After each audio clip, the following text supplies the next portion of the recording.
Hello, it's Rena with LYLO Crafts, and today I'm coming on as part of hashtag Thrifted Treasures or hashtag Thrifty Finds, where you can share any great deal or thrift store, yard sale, estate sale finds that you have. And I have several things that I got for all of my paper crafting and junk journaling supplies, and they were at such a great price. So let me start off by saying I got this little fabric bundle right here, and that has a Noah's Ark on it, and it even has some Peter Rabbit in here. Here's one. Here's like a Peter Rabbit and some coordinating fabrics. And so this was $1 for all this fabric. I thought that was a great deal. And then at the same place, I found these little invitations, and they have this Noah's Ark, and I thought that would make such a cute tuck spot or be great in a journaling tag. I also at their store found this. We moved. Yes. So excited to have this since we moved from California to Tennessee this year. And then I found this bias tape. Now, I didn't know that there was a difference between seam binding and bias tape, or maybe there isn't. So let me know what the difference is between them. But I was hoping to wash them and get them wrinkly and use them as tag toppers. So no matter what, I am gonna wash them, and I am gonna, Dale from Not Too Shabby Chic told me, hey, Raina, well, you can always like crunch them up and then rubber band them together and they'll become, curly. So I am definitely going to try that for all this lovely bias tape. Again, I thought it was seam binding. A little bit, a new pack of some tissue paper along with these. They're not really vintage, but these little gift tags, but they've yellowed in the package just because the packaging has gotten a little bit old. But I thought those would be so cute as tucks or little pockets or to add as embellishments. And the thrift store also had a little bit of this lace. I've already cut into it. I was so excited to use it. And then they had this paper. So some gold paper, and it's like matte gold. So really cool. And then red, can never go wrong with red for Christmas. A couple more things from that thrift store, which is I got this ball of yarn. Look at this yarn. Is that not cool?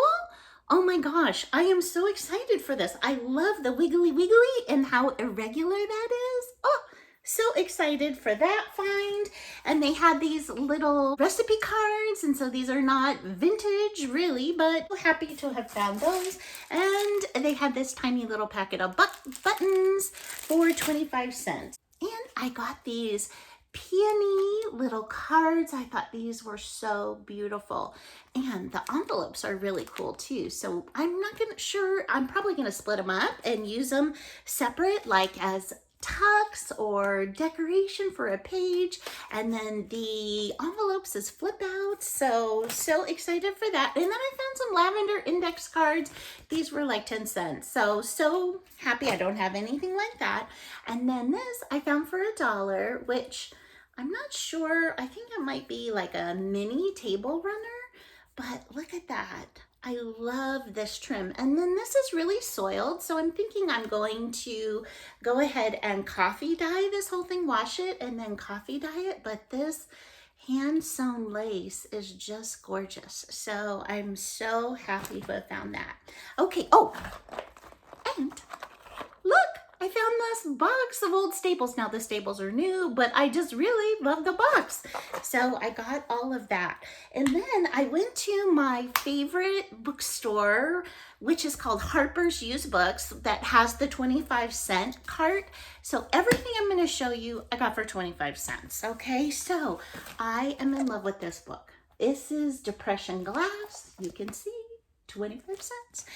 And it is filled with pictures. Every page has pictures of different colors of depression glass.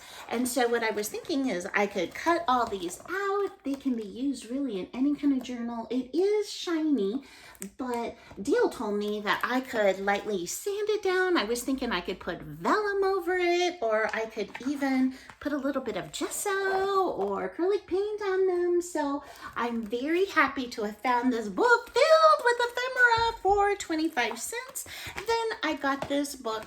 I just loved it. It's called country color combinations, and I got this really for myself just to like flip through. I just think there are so many cute pictures in here, and like if I was gonna do my cooking journal, I could put like that picture of that kitchen in there. I think that would be so sweet. And if I did like a rest and relaxation, look at that bedroom. So I was thinking I could definitely use a lot of these pictures, but really just made me happy to look at it. And so for 25 cents, to be able to have something, I mean, look at this picture right there with the flowers. Oh, gorgeous, gorgeous. And then like, I love this entryway and the coloring in that. So it's really nice to have something for just 25 cents that you can get so much enjoyment out of just looking at it. Then I found this book on Christmas crafting, and it has with your kids, and it has just such pretty pictures in here. And I thought that these would be so great. Now that it is shiny, but most of these pictures have like that blurry function on it, so they aren't as bright or as shiny as they might seem. But I thought like these pictures would be so gorgeous in a Christmas journal. So I got that. Then I found a couple books on planting. I really want to do like a flower or botanical theme journal, and so I don't have very many books on any of that. So this is all about bulbs, and I love bulbs, so I'm actually going to read this before I cut into this. But it has pictures and it has descriptions of the flowers. I thought this would make a great thing to make like seed pockets out of, right? To put into the journal and use some of these pictures and create faux seed pockets. So I thought that was sweet. Then I've got this Shrubs Reader's Digest shrub book, and this has beautiful pictures in it as well. So happy to have found that. And then I got these books now to alter, and not necessarily to read, but I want to try when I buy books to alter to find two that are the same height and width, so that way I can do two at the same time. And these two are like that. They're not exactly the same depth, but the page heights are the same. So when I cut pages or papers, I could actually do two at a time, and then this one as well. Now this is the same author as The Shepherd's Abiding, and it's called Light from Heaven, and I love that this is actually a lavender jacket. Look at that, isn't that so pretty? So I'm actually going to read this one before I actually turn it into an altered book. So I'm so happy to have found all of these books for just 25 cents. Thank you so much for spending time with me today. If you could give this video a thumbs up, I would so appreciate it. And I hope you have an amazing day. Bye-bye.